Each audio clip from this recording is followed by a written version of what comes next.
edition of KTN News Desk on the 29th of October 2013. My name is Edith Kimani. We're glad you could make time to be with news as it happens. Right, and my name is Bonnie Tunya. Again, we're just closing the month of October and we have a lot lined up for you on the news desk. But first, let's take a look at the highlights.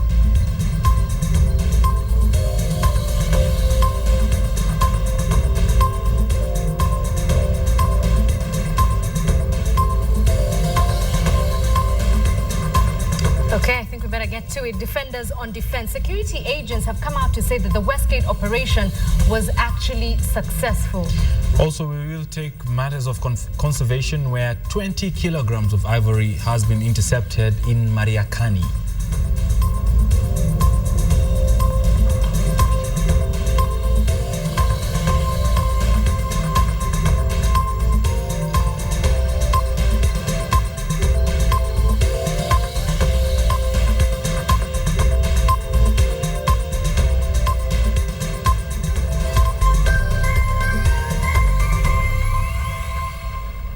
Let's begin in Kilifi County, where police have arrested 3 suspects in connection with illegal ivory trade.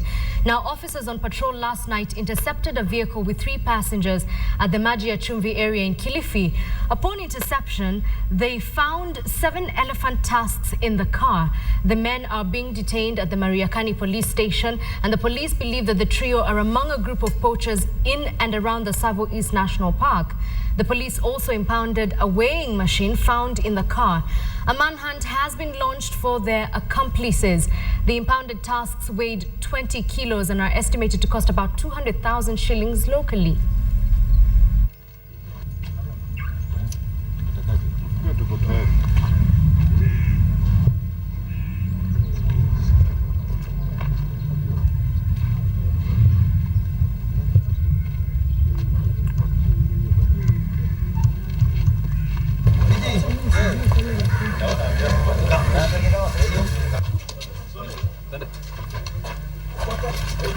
My officers who are on mobile patrol, that is within Mariakani, Majia Chumvi area, came across a motor vehicle, a bro box, blue in color, that was from Samburu heading to Mombasa. And upon intercepting the same, they stopped, checked, and found inside the occupants were in possession of 7 elephant tusks, which was in their possession. They were arrested and brought to Mariakani police station under very tight security. And upon reaching at the station, we did a thorough search to confirm as to whether maybe they had another weapons apart from the tusks, but they were not recovered. We do believe that this is a team of a larger conduit of poachers that have been killing elephants more so around the Savo East area. Right, let's go to the Hague-based court, and the 6th prosecution witness continues with his testimony in trial chamber 5 at the International Criminal Court. The defense team had requested for the details of the prosecution's expenditure on their victims and witness unit. Now, the defense is accusing the 6th prosecution witness of being a fraudster. They claim the testimony is motivated solely by money. Presiding Judge Chile Osuji, however, declined this request, saying funds for the witnesses and their victims' upkeep were at the discretion of the VWU. As the trial proceeds, members of the court coalition are in a meeting that seeks a common position on whether the ICC matter, and KTN Samogina now joins us by way of telephone from the Orange House regarding this particular matter.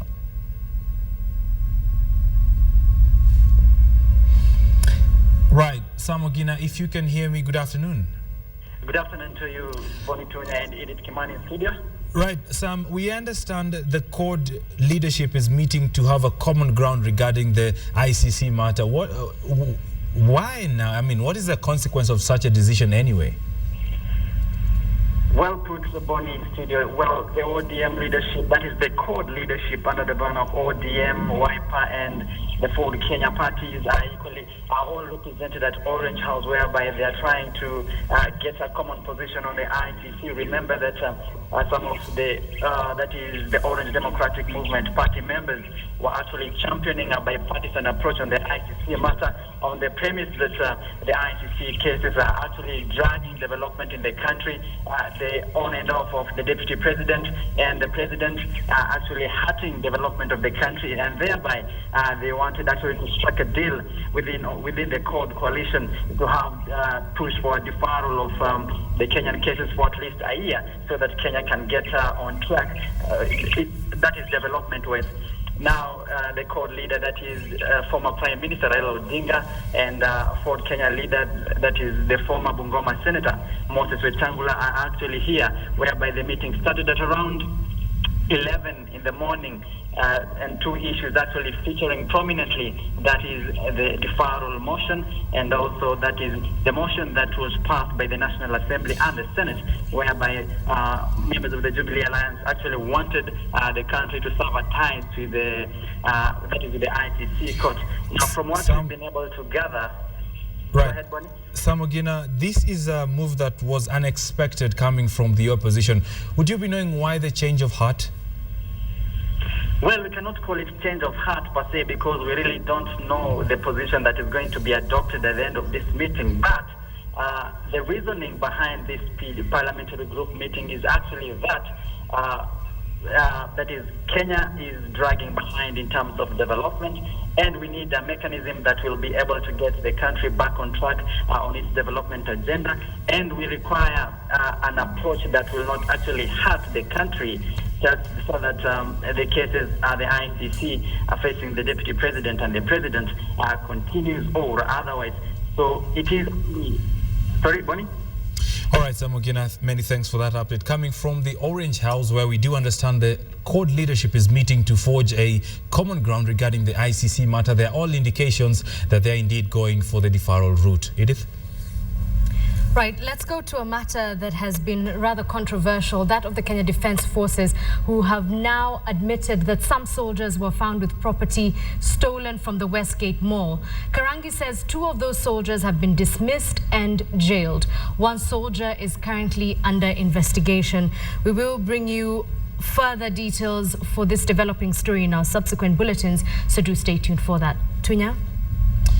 Right, and drivers of vehicles with diplomatic and government number plates have been accused of negligence on the roads. Speaking during the launch of the campaign titled Slow Down, Speed Kills, Assistant Commissioner of Traffic Police James Onyango said the speed is one of the main contributors of road traffic fatalities in the country.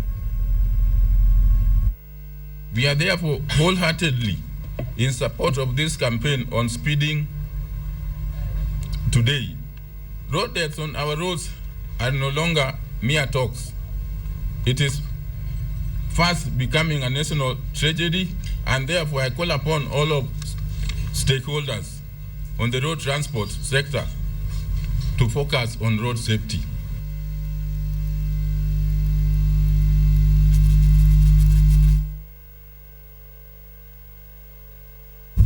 Right, and we will go to Central Kenya. It has been a matter that has elicited a lot of sharp reaction, and the proposed Kiambu County Finance Bill continues to draw heated reactions from Kiambu residents. Businessmen in the county have announced their intention to oppose the proposed new levies. They have threatened to relocate their businesses if the bill is indeed passed. And the church in Kiambu has also opposed the proposed tax on the church. The bill submitted by the Executive Committee member for Finance and Planning has been forwarded to the Kiambu Assembly's Finance Committee. Here now are some of the views from Kiambu residents. Wale viongozi tulichagua wasimamie hii county pamoja na county reps, women reps na governor wetu Bwana Kabogo. Kabla hii bill tupitishe, kwanza atuletee, irudishe kwa wananchi kwanza. Tuifanyie amendment. Alafu tukiona ni mzuri tutapitisha, tukiona ni mbaya tutakataa. They were supposed to call a stakeholders meeting. In a meeting, and there we discussed, and now they could have actually be implementing they could not be wasting time, but now they are going to waste more time because they have to involve the assembly, and also they have to come back to us and tell us this is what we have decided. This bill should be revised to favor the common mwananchi or mwenye and the business community, and should follow the procedures of the public participation before it is signed into law. Right, and the person who has actually handed over that bill is joining me in studio today. That is Mary Nguli, the County Executive Committee member for Finance and Planning in Kiambu County. Thank you for joining us this afternoon. Thank you. You're not in a very comfortable place right now. A lot of people are accusing you and the County Executive Committee of not having asked them what their views and opinions were before getting this bill in place. Is this true? Well, this is not true. I think where we are, the bill has come through a long process. We started by getting together the members of the of staff from the various sub-counties, 8 of them in total. We got them together in a task force and deliberated on what need to go to the bill. What informed us was actually what they've been charging from the various local authorities. You know that we have had quite 8 of them, for instance, but now because we are one county, we decided to consolidate what we have actually been charging. So I would say 95% of what is contained in the bill is actually not new. So you're saying that 95% of the proposed licenses, the fees and the charges that are in this finance bill were there in the defunct institutions that were there before. But then there are a lot of controversies coming up, especially with relation to burying of the dead. There's been some misconstruing that, you know, you're charging people who are dead. How true is this? With regard to the burial for the dead people, if you read the bill, if you go to page 34, you realize that the charges that we have put there are actually burial fees on county cemeteries. It is not to people's private homes or private chambers or their private premises or so, but rather at the county premises, whereby we are proposing to charge temporary fees. And also permanent fees, depending on whether it's a temporary grave or depending on whether it is a permanent grave. Okay, so a lot of people are asking, why would you want to charge that? Because people are paying taxes anyway, and part of the things that taxes are supposed to do is take care of certain things, such as creation of cemeteries and making sure they're kept. Okay, well, let me say that really it is not a tax, it is a fee.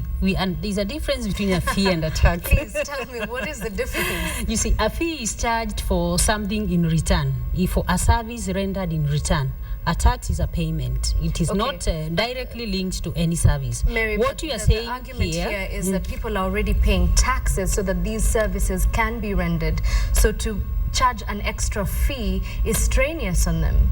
What's your response for that? Yes, what I'm saying is that as Kiambu County, we are not the only county charging for people's for the service of burying people in the county cemeteries. You know that we have acquired this land. It is valuable land. It is scarce land.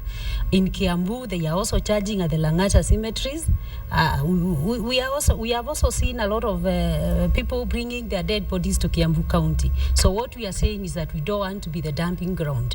We want to provide that service and also be able to take up our responsibility of burying our people, the destitute, the children, the ones who do not have land within Kiambu. Okay. For those ones, we have an exemption regime for them. We have the responsibility of burying them within our county cemeteries for free. I just want to get to that because in one of your statements you said that the poor and the landless people would always be catered for through exemptions for which we already have a criteria. How does this criteria work? Because according to my knowledge, 30% of the population in Kiambu County right now is in dire poverty. So that means you'll be catering for 30% of the population who can't afford to bury on their land. Well, it's not everyone who would want to bury on the county cemetery land, and this criteria is not specifically for burials at the county cemeteries, but it runs across for rates, for licenses, for payment of various services that are offered by the county. We know that it's our responsibility to provide services to the people of Kiambu. What I'm saying here is that we have developed a criteria for helping the unfortunate, the less fortunate people in our county. Whenever they have that need, we look at it in an objective way so that we can ensure that we actually deliver the services to all cadres of society. Okay, I'll get to that in a little while, assuming we have time, but there's also another controversy as to whether people are going to be paying fees for slaughtering, or is it just going to apply to slaughterhouses? Again, it is a misconception. The fee that we have proposed through our finance bill is actually fee applicable to the slaughterhouses and not to people's homes. So what is in the finance bill, if you have had a chance to look at it, you will agree with me.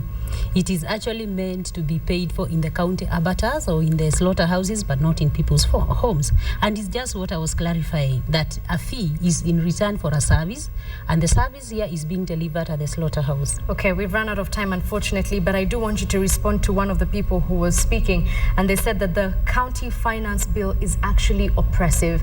And I mean, you've heard it from the people who are talking on the screens. They're not happy with it. Are you going to revisit it, or is it going to go as is? Well, I would say that this is a proposed bill. It's not an act yet. There are still avenues where people can bring in and submit their submissions. We can still input into it, even though it's right now it's at the county assembly. But we shall also be making our amendments because we have heard what people have said. We are sensitive to the wishes of the people. We consulted them, as I said earlier. Right. But at the same time, I think it is a process. It is not complete. But by the way, we had also sent this bill to the Kenya Law Reform Commission, and they gave us very good comments about it. So we are very confident that we are in the right process, and we will actually deliver the best. At the end of the day, it will be something worth the effort. Let's end it there, and we go for a short commercial break. But what Mary Nguli is saying, who is a County Executive Committee member of Finance, Kiambu County, is that her county is not a dumping ground. We'll be back after this short break.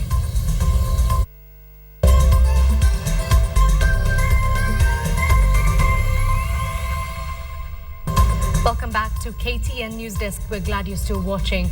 Maseno University students today took to the streets to protest against runaway insecurity around the institution after a female student was raped over the weekend. The marauding protesters who blocked the Kisumu-Busia highway overwhelmed a contingent of anti-riot police officers after engaging them in running battles as looters took advantage of the situation. Locals also joined the melee as they tried to protect their property from damage, worsening the situation. The crime is reported to be on the rise, particularly affecting students who reside off the Maseno campus. The students have been stopped by suspects from neighboring villages. Chronic shortage of hostels. What are we talking about? And this has given the villagers advantage. They come to our rooms, they rape our girlfriends, they beat up our sisters. You see, they slash our brothers. We cannot take this lying down. They're just peaceful demonstration. There's nothing that we've destroyed, and you're only trying to ask the government and trying to ask the VC just to come out and assist us in the state of insecurity that is happening in this particular place.